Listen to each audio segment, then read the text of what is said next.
Bonjour à tous, bonjour à toutes et bienvenue sur La Clé des Champs, le podcast qui donne la parole aux acteurs de l'agriculture française. Je suis Louise Lespard et j'ai hâte de vous amener avec moi dans cette aventure. Dans ce podcast, je vous permets d'en apprendre bien plus sur notre monde agricole en partant à la rencontre de personnalités remarquables qui œuvrent à faire briller nos campagnes. Je vous emmène dans les coulisses de nos fermes pour découvrir le quotidien de ces acteurs de l'ombre pourtant indispensables à notre pays. Aujourd'hui, j'ai le plaisir de me rendre à Susure, dans le sud du Morbihan, pour rencontrer Jean-Michel Nicole, producteur de cidre depuis 3 générations. C'est tôt le matin que nous sommes rendus à la cidrerie Nicole. Jean-Michel a réussi à se dégager du temps pour nous accueillir alors que la saison de ramassage des pommes bat son plein. Et pas de doute, nous y sommes bien. Alors qu'il n'est pas 8h du matin et que le jour ne s'est pas encore levé, toute la cidrerie est déjà en pleine ébullition. Nous avons discuté avec Jean-Michel du produit star de la Bretagne qu'est le cidre. Il nous raconte la production de la pomme dans les vergers et les étapes de fabrication de cette boisson. Nous avons aussi échangé sur l'empreinte culturelle forte que le cidre a dans cette région. Je vous laisse en compagnie de Jean-Michel, que je remercie encore pour son accueil. Bonne écoute!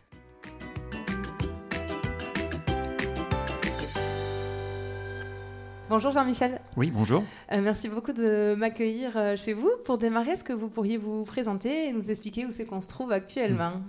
Alors, je suis Jean-Michel Nicole. On est ici dans le sud du Morbihan, près du Golfe, on va dire à côté de Vannes. On produit du cidre depuis maintenant 4 générations, 1928.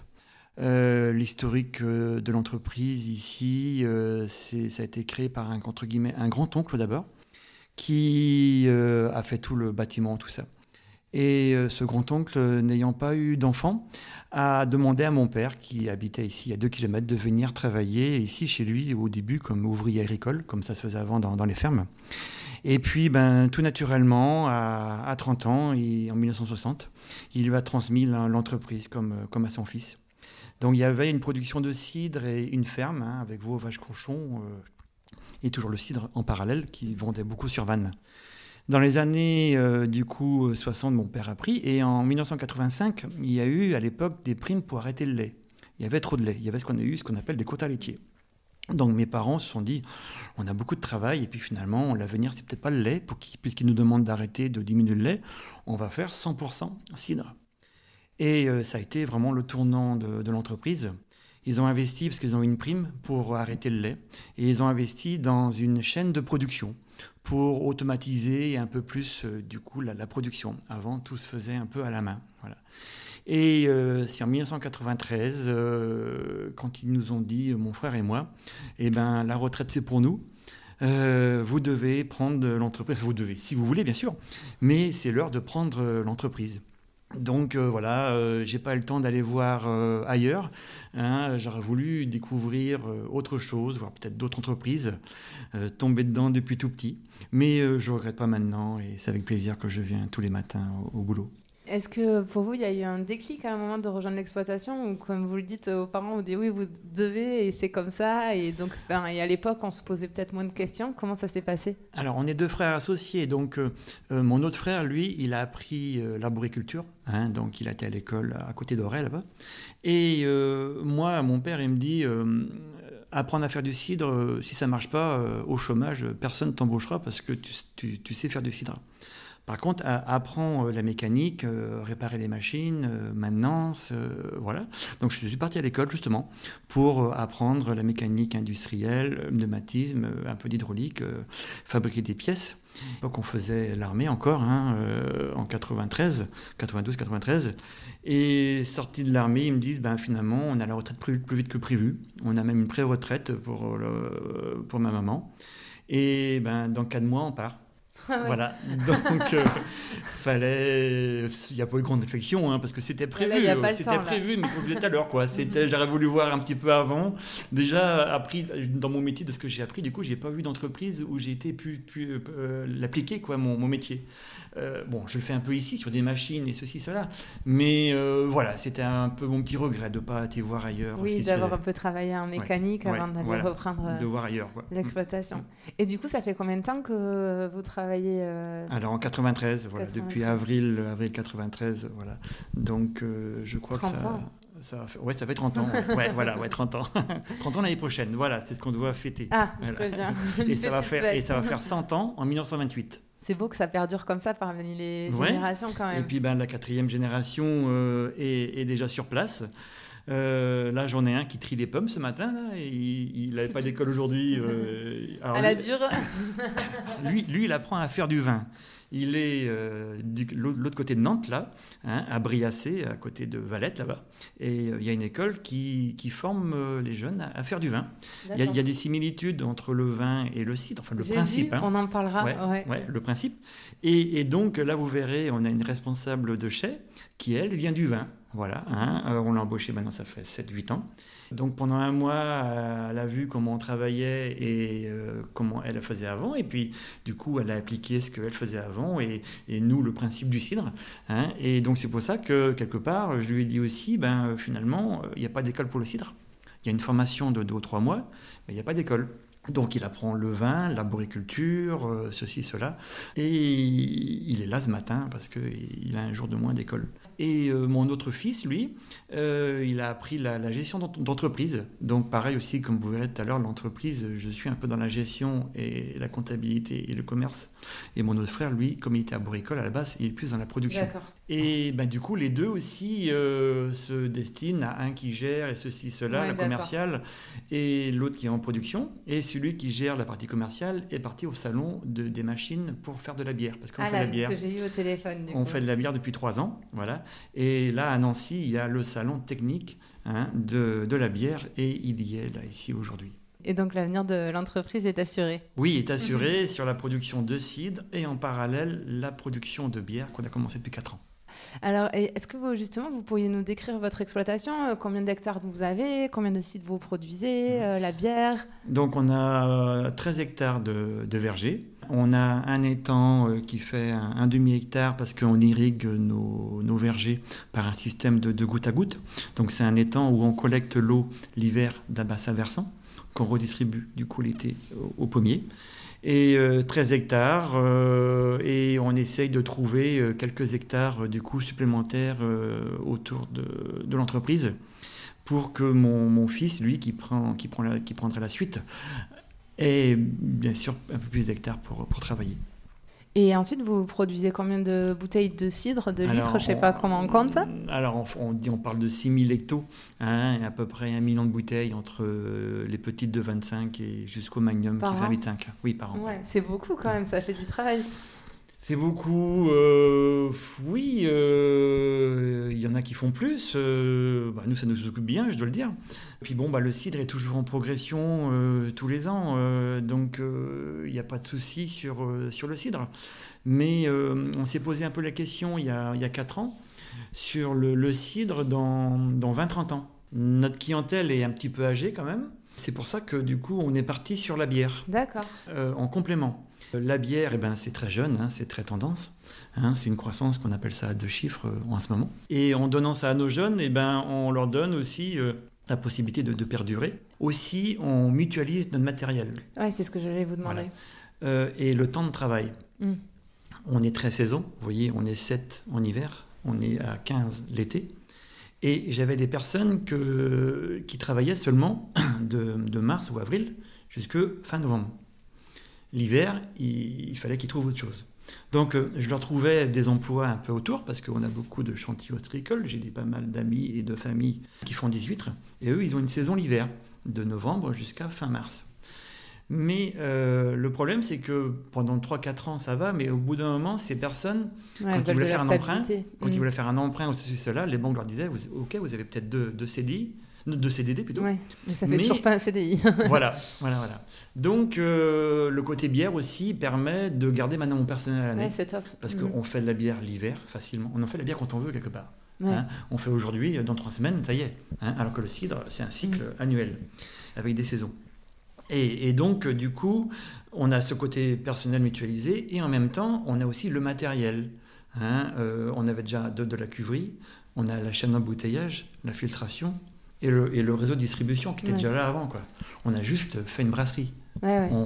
pour la produire. Puis le associer procédé du houblon et du malt. on reparlera du procédé de fabrication de cidre, donc on ne va Oui. pas rentrer dans les détails là, mais finalement entre le cidre et la bière, il y a beaucoup d'étapes qui sont communes aussi. Oui, voilà. Donc on avait déjà à peu près, on peut dire, le 2/3 de l'installation, le réseau de distribution et le personnel du coup qu'on garde maintenant l'année. Voilà pourquoi en parallèle, on s'est mis à faire la bière. Ok.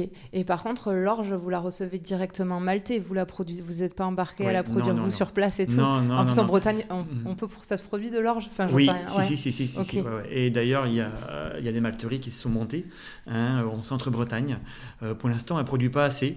Notre souhait, c'est qu'ils arrivent à produire suffisamment et qu'on puisse avoir du malt de Bretagne.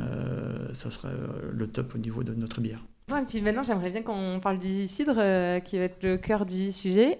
Si je ne me trompe pas, pour faire du cidre, il faut la pomme. Donc, on va démarrer par la pomme. Combien de variétés vous avez là dans les champs ? On a à peu près une vingtaine de variétés. La pomme kémérien, douce couette, Baudan, gros doux, gros vert, jus d'or et aussi la fameuse pomme Guilvic. L'histoire de cette pomme Guilvic, c'est qu'un jour... C'est la star du... Ouais, c'est la reine des pommes, voilà. C'est la pomme du Morbihan.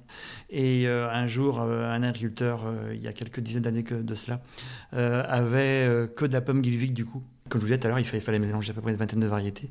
Donc, il fait son cidre quand même avec ses pommes parce que une ferme sans cidre, ça ne pouvait pas se faire. Il y a 100 ans de cela à peu près. Et il sort un jus tout blanc. Il dit ça va sûrement pas faire quelque chose de bon, mais bon, voilà, on n'a pas le choix. Et il continue le process du coup comme le cidre classique. Et finalement, il obtient ce fameux cidre Guilvic, qui est très fin, très fruité, légèrement acidulé. Et dans le temps, justement, voilà, après, il a passé l'idée à beaucoup d'agriculteurs. Et dans le temps, c'était des bouteilles qui conservaient au fond de la cave, qui sortaient quand ils voulaient recevoir du coup quelqu'un. On recevait le curé, le maire ou une personnalité ou la famille ont des bouchons du Guilvic. Okay. Voilà, il n'y avait pas trop de vin, il y a 100 ans de ça, il n'y avait pas beaucoup de vin ou très cher ici en Bretagne, et ce Guilvic servait du coup à ça. Et j'ai vu que maintenant il y avait un label rouge sur le cidre de cette pomme. Voilà. Ça fait à peu près une vingtaine d'années qu'on a le label rouge, donc c'est le seul cidre en France ayant le label rouge. Et donc le label rouge, il n'y a pas que sur la farine ou sur du jambon. Souvent les gens ils sont un peu surpris en se disant un label rouge sur un cidre. Non, c'est un gage de goût, de qualité et gustative supérieur par rapport aux autres cidres. C'est bien de le rappeler parce qu'on confond des fois les labels, mais effectivement le label rouge garantit une qualité supérieure de goût avec des tests à l'aveugle notamment. Un IGP Bretagne, vous avez des pommes de Bretagne et ça y est, vous avez l'IGP, c'est tout. Et ça garantit pas... Le label rouge, tous les ans, il est remis en question. Le producteur est labellisé et contrôlé au niveau de la pomme. Nous, on est contrôlé aussi au niveau de la pomme réception et transformation. Et après, il y a une commission de dégustation qui va valider le lot. Parce que vous ne pouvez pas faire du bon Guilvic tout le temps, même si vous avez la pomme Guilvic. Et donc, il y a une commission de dégustation lors de la sortie du Guilvic. Et 6 mois après, il y a une autre commission de dégustation pour valider comme quoi il est toujours bon. Donc, le label rouge a ce côté qualité et gage de gustatif par rapport aux autres cidres. Et on rappelle qu'il n'y a pas un label mieux que l'autre, mais que chacun remplit une promesse. Donc, par exemple, l'IGP du local, le label rouge du goût. Voilà. Parce qu'il y a beaucoup de confusion en ce moment. Et le bio, l'environnement, etc. Mais on n'a pas un signe qui remplit... toutes les promesses. Alors, vous nous avez dit que vous aviez une vingtaine de pommes. Pourquoi vous en avez autant de différentes ? C'est obligatoire ? C'est pour créer un cidre homogène, pour avoir du coup tous ces goûts, tous ces saveurs. Vous verrez tout à l'heure, quand on ira voir, on essaye de mélanger déjà les pommes sur la plateforme. Quand on broie les pommes, on n'aime pas mettre une variété toute seule. Donc le principe, c'est déjà de mélanger. Et quand on n'arrive pas à mélanger, parce que des fois, on a des pommes qui arrivent, et X raison, on n'a que la pomme acidulée arrivée aujourd'hui, on va pas attendre demain pour les presser, et on les fait. On va réaliser une cuve qui va être du coup acidulée. Et après, comme le vin, on fait des assemblages. Voilà. C'est là qu'en décembre, on donne la typicité et le goût du cidre. C'est l'artisan qui donne son goût. Parce que c'est lui qui associe, comme pour le vin, c'est lui qui associe les différentes cuves pour donner... En les goûtant et en voyant... Et en assemblant. On dit que le cidre est à l'image de l'artisan par son assemblage. D'où le fait que vous ayez un maître de chez comme le... Oui, voilà, comme pour le vin. Il y a plein de similitudes. Elle aussi, elle faisait ça avant pour le vin. Et là, maintenant, elle connaît nos goûts et à quoi on veut arriver. Donc, faire les assemblages pour ça. Mais on essaye déjà d'assembler les pommes déjà avant, à la production. Et alors après, pour finir sur la pomme, c'est quoi les grandes étapes de production dans les vergers pendant l'année? Quelle est la saisonnalité de la pomme? On va commencer par la floraison qui se passe ici au printemps, avril-mai. D'ailleurs, souvent, on passe à côté des gelées parce que par rapport aux vignes, on est un petit peu plus tard. Nous, ici, un peu au sud du Morbihan, on a encore des températures moins basses que le centre Bretagne. Donc, on passe souvent à côté des gelées. Et le fait d'avoir une vingtaine de variétés entre des primes et des tardives, si on a une gelée aujourd'hui, on a peut-être 2-3 variétés de grillées. Ouais, on n'a pas les vingtaines. On n'a pas les vingtaines. Alors que dans le vin, ils ont 2 ou 3 cépages peut-être, ou des fois. Voilà. Donc ils perdent 30 ou 60% des fois de la production. Nous, on peut perdre 5-10%. Ça serait quand même étonnant d'avoir 15 jours de gelée et d'avoir tout de grillé pendant 15 jours. Voilà, quoi. C'est mes parents qui ont planté du coup ces variétés. Et eux, ils ont pris exemple déjà sur des vergers déjà existants où ils allaient acheter des pommes. Donc il y a toujours eu ces variétés de mélanger pour faire le cidre breton. Et en plus, c'est des variétés plus typicité du Morbihan. Voilà. Okay. Parce que nous, c'est fruité et acidulé dans le Morbihan. Finistère, vous avez beaucoup plus de pommes d'amertume. D'accord. Voilà. Donc là-bas, le cidre est plus typé, plus amer. Voilà. En Normandie, c'est plus de l'âpreté. Et le côté aussi aigre aussi. Nous, au Morbihan, c'est fruité et légèrement acidulé. Et parce qu'on a un fort taux aussi d'ensoleillement par rapport au reste de la Bretagne et de la Normandie. Donc du coup, on a du fruit ici. Il y a du soleil en Bretagne, quelque part. Oui, et en Morbihan plus particulièrement. Je vais arrêter de faire la vanne, parce que c'est le deuxième épisode de Bretagne que j'enregistre. Je vous charrie dessus. Donc, vous nous avez dit tout commence au printemps, donc c'est là qu'il y a la floraison. C'est là qu'il y a la floraison, voilà. Après, le fruit, lui, il se forme de mai, juin, jusqu'ici septembre.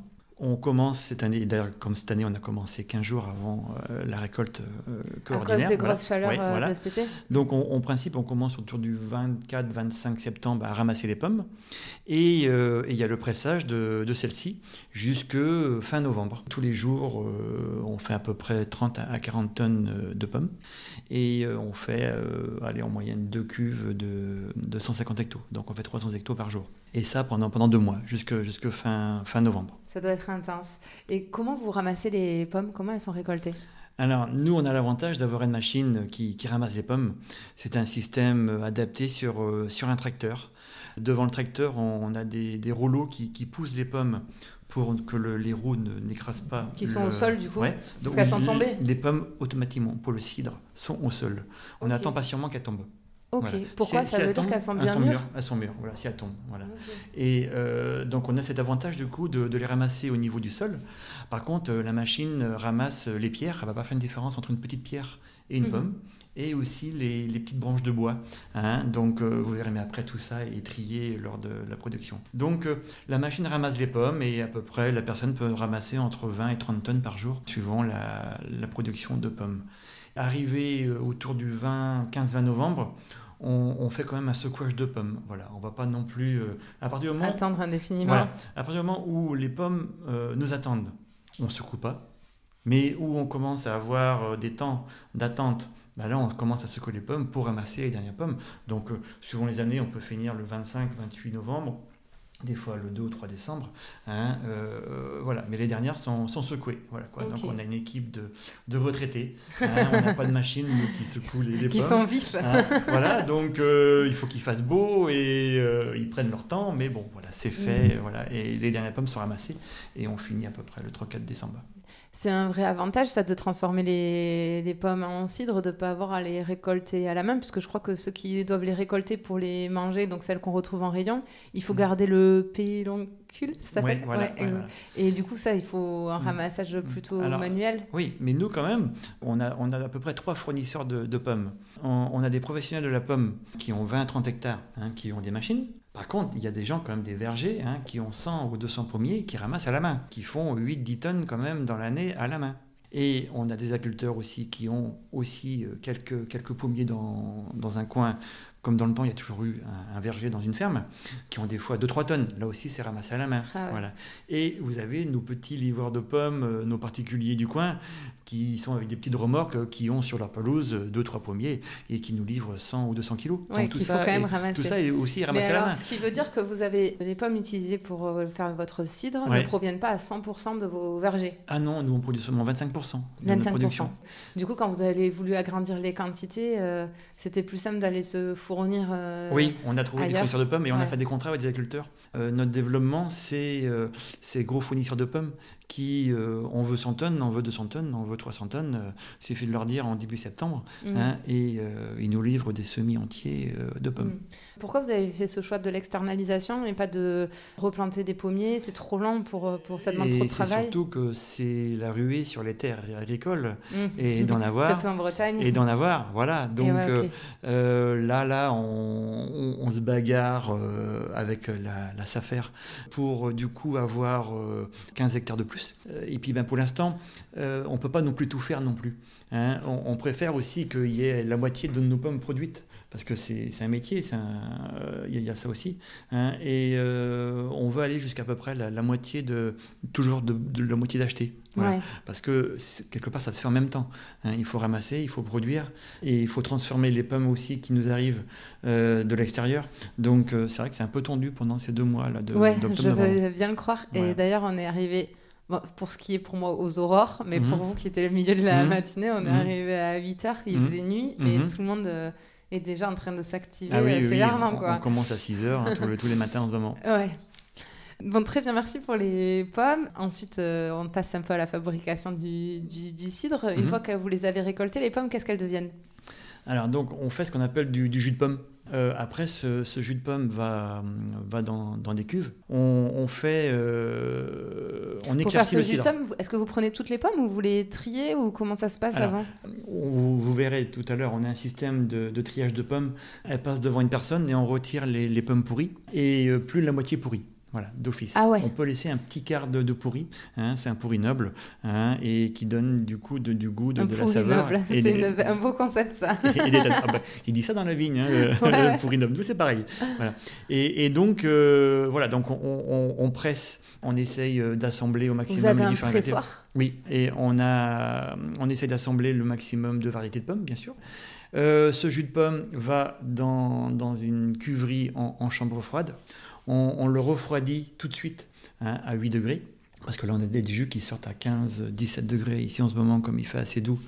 Et donc après on fait une clarification, on laisse le cidre se reposer et les déchets de pulpe de pomme vont monter au niveau du haut de la cuve, comme pour le vin, et le ferment va descendre lui au fond de la cuve.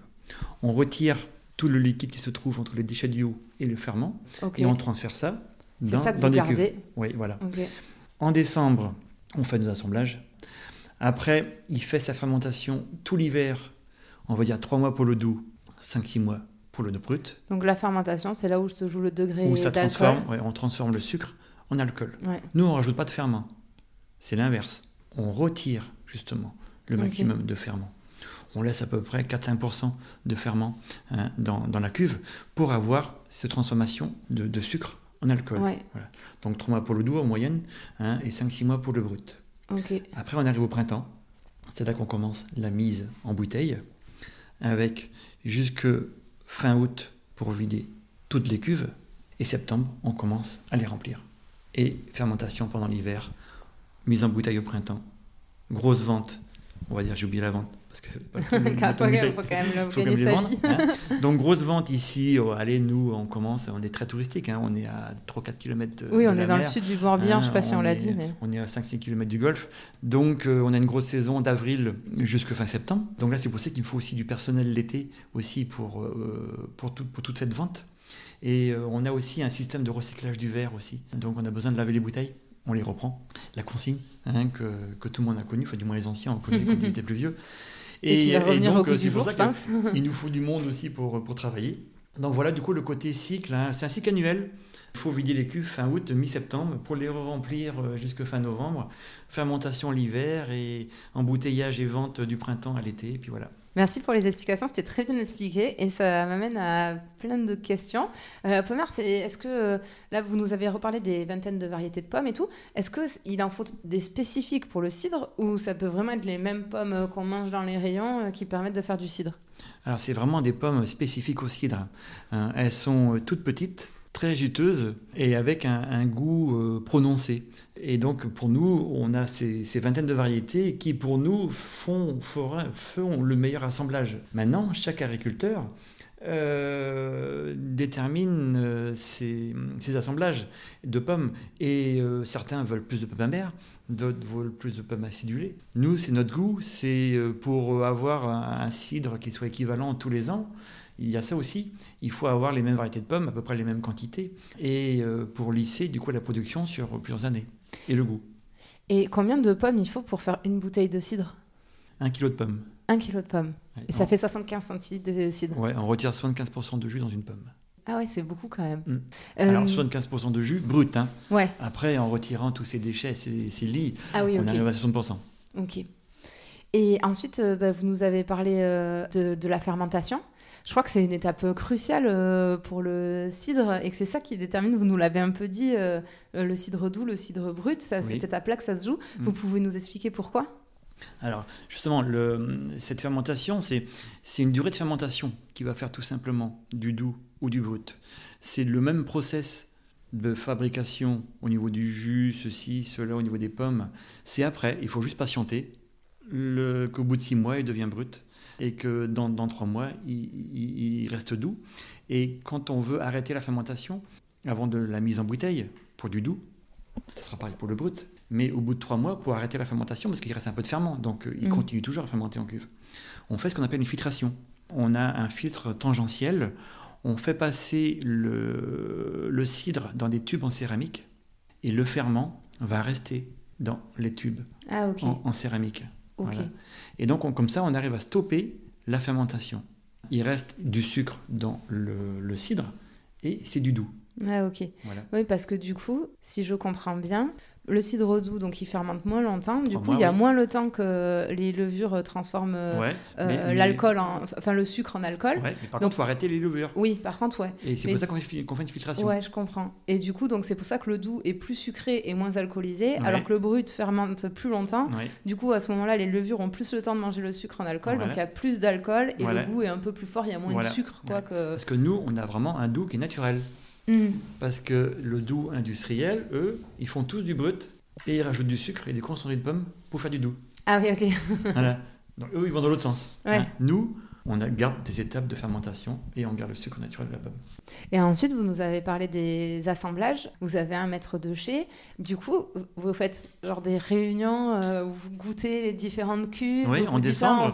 On va assembler celle-là avec celle-là. Ouais, voyons ce que ça donne. Comment ça se passe ? C'est en décembre, voilà. Hein, on se met autour d'une table et on se met carrément au milieu des cuves. Hein, et on teste, on assemble. Alors elle va déjà déterminer les cuves, si elles sont plus acidulées, plus amères, elles passent déjà. Et ça, ce qui se fait un peu au hasard, parce qu'au moment de la récolte, vous mélangez les pommes ensemble. Oui, voilà. Alors, on essaye de tomber bien, mais il y a des jours où, comme je vous disais tout à l'heure, il y a beaucoup de pommes acidulées, on va faire un jus acidulé.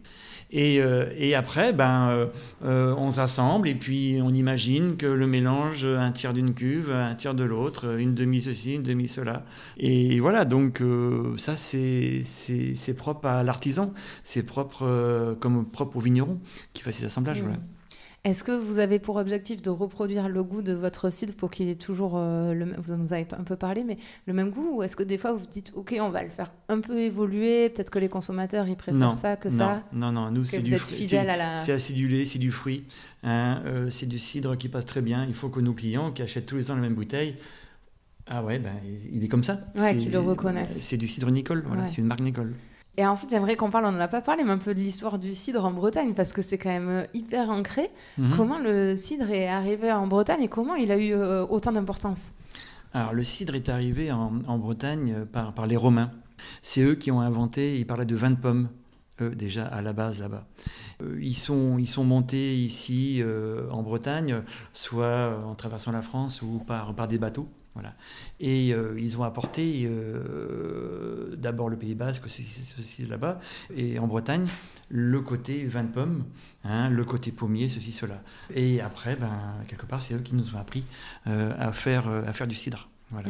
Et donc, ils ont été après, chez les Normands, apporter du coup les pommiers là-bas aussi. Donc la petite histoire, c'est que nous, les Bretons, on a su faire du cidre avant les Normands. Voilà. C'était ma question d'après. Je m'en doutais, mais bon, je ne pouvais pas m'empêcher de... L'origine du cidre a l'air de se disputer entre les Basques, les Bretons et les Normands. Ouais. C'est quoi la vérité? Alors les Basques, on va voir si les Bretons sont de bonne foi. Les Basques avant, parce qu'automatiquement, les Romains, ils sont passés chez les Basques avant, mais avant les Normands quand même. D'accord. Donc Basques en premier, Bretons en deuxième et les Normands en dernier. Et j'ai vu que le cidre avait été en danger à un moment avec l'arrivée la démocratisation de la bière et du vin notamment.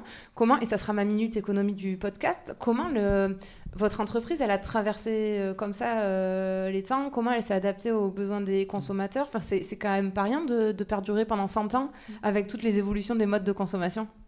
Alors oui, c'est vrai que le cidre est quand même beaucoup lié à la crêperie. Les crêperies se développent, il y en a encore beaucoup en ouverture, voilà. Donc là-dessus, il y a toujours cette vente de cidre en crêperie. Mais il y a aussi la vente de cidre en magasin, voilà, un peu plus, qui s'est aussi développée. Et on a maintenant une jeune génération qui vient maintenant facilement au niveau du cidre. Quand on est au Salon de la Culture à Paris, on fait un bar à cidre, on fait un bar à bière, et les deux rangées, il y a toujours du monde qui attend. Il y a peut-être plus de personnes féminines quand même, autour de 18, 20, 25 ans, aller dans la rangée cidre. On regarde justement, il y a un rang bière, il y a un rang cidre. Il y a quand même plus de femmes quand même au niveau du cidre. Mais c'est bien justement de voir des jeunes qui boivent du cidre. Et finalement, le cidre se développe. On était un peu inquiets il y a 4-5 ans. Et quand je disais tout à l'heure, on s'était dit le cidre dans 20-30 ans.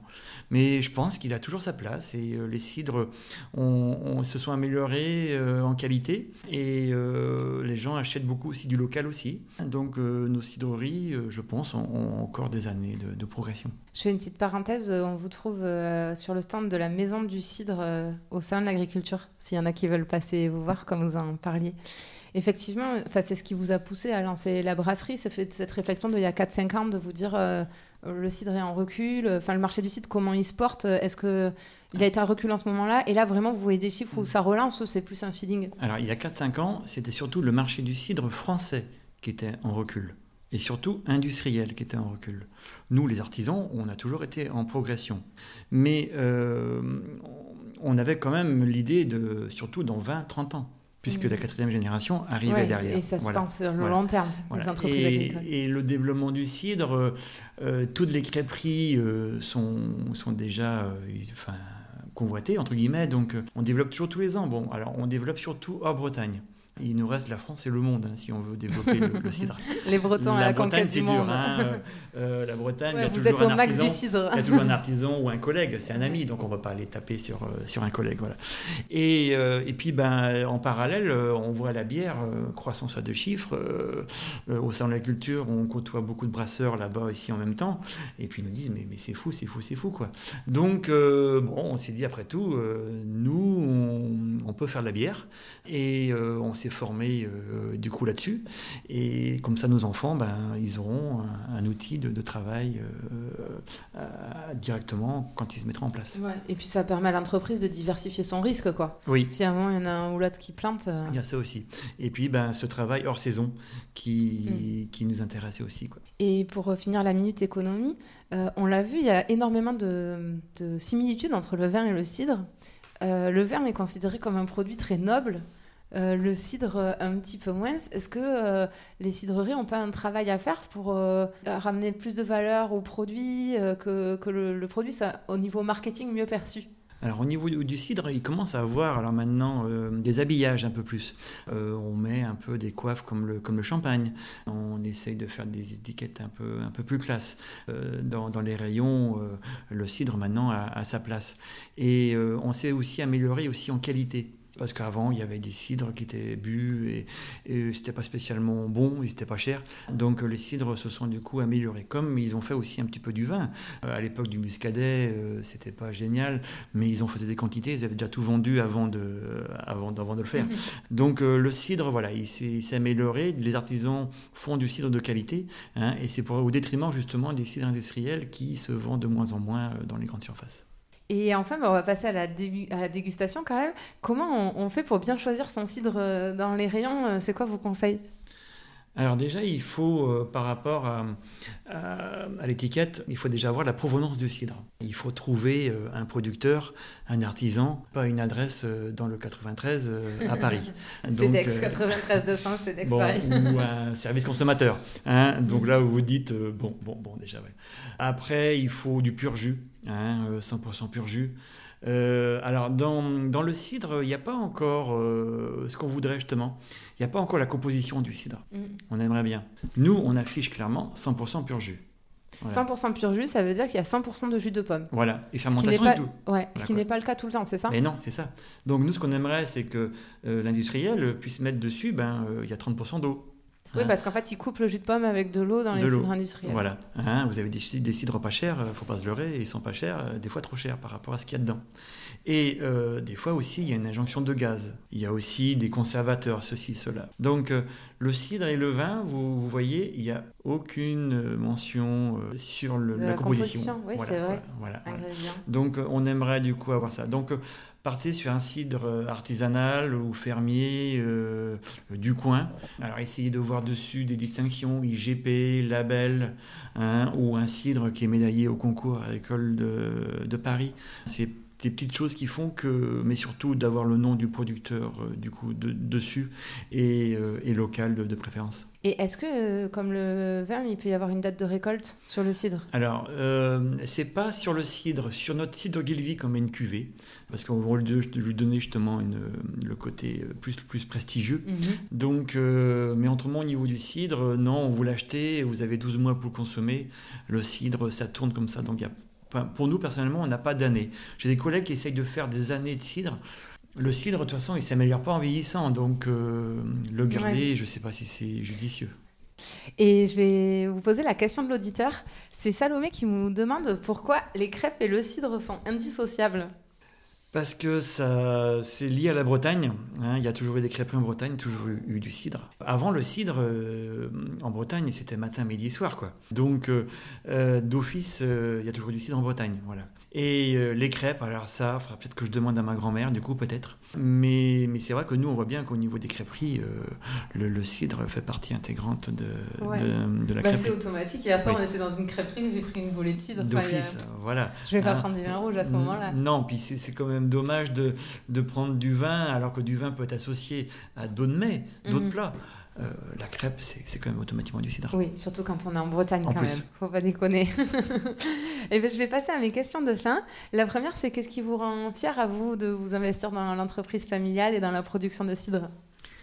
Alors, d'être tombé dedans depuis tout petit, d'être heureux d'aller au boulot le matin, de travailler, de vendre, de gagner sa vie, d'avoir des gens un petit peu comme vous intéressés par ce que l'on fait. Des visites d'école, des visites ici là, avec l'office de tourisme d'entreprises qui ouvrent leurs portes, des gens qui trouvent notre cidre qui est bon, donc de travailler aussi en famille. On est 2 frères associés, on a même un 3e frère qui lui est venu travailler dans l'entreprise. Donc d'avoir une belle ambiance, comme je vous disais, le café à 10h, le goûter à 16h, enfin tout va bien. Tant mieux. Ma deuxième question, c'est est-ce que vous auriez un truc pour nous pour qu'on puisse étaler notre science au prochain repas entre amis où il y a du cidre sur la table? Eh bien oui, justement, tout à l'heure je vous parlais de variétés de pommes, mais ces variétés elles sont typées. Et donc du coup la question c'est de savoir les 4 familles de pommes utilisées pour faire un bon cidre. Ouais, et c'est quoi? Alors c'est pommes douces, amères, aigres et acidulées. Donc les 20 variétés que vous nous avez citées au démarrage se placent dans ces 4 familles. Voilà. Ok, super. Et la dernière question, c'est où c'est qu'on peut vous contacter, suivre l'actualité des cidres Nicole Alors ça, justement, heureusement qu'Alexis est là. Hein, Alexis parce que, qui est en charge de la communication voilà, ici. Voilà. Moi, je suis pas très bon là-dessus. Hein. Je fais le cidre, je le vends, mais alors, justement, j'ai mon autre fils, lui, qui a 23 ans. Il a fait 1 an aussi de marketing, tout ça ici, et tout ce qui est les réseaux, voilà. Hein. Lui aussi, il aurait pu vous répondre vraiment sur tout ce qu'on... On va donner la parole à Alexis. Tu peux nous donner le site internet et le compte Instagram? Le compte Instagram, c'est la-cidrerie-Nicole. Et sinon, il y a aussi sur Facebook avec Cidrerie de Ruisse, Nicole. Super, merci beaucoup. Voilà, c'était bien que vous ayez un assistant sur ce coup-là. Mais je vous rassure, c'est tous les agriculteurs pareil. Je pense. .com, .fr, je sais pas trop. Bon, merci beaucoup pour votre accueil et votre temps, parce qu'on l'a pas dit, mais vous êtes en pleine période de récolte, c'est hyper chargé pour vous, donc c'est vraiment sympa d'avoir pris le temps. Merci, c'était un plaisir. À bientôt. J'espère que cet épisode vous aura plu. Si c'est le cas, n'hésitez pas à laisser une note 5 étoiles ou à en parler autour de vous. Ça m'aiderait énormément pour faire connaître le podcast. Merci beaucoup et à bientôt pour prendre ensemble la clé des champs.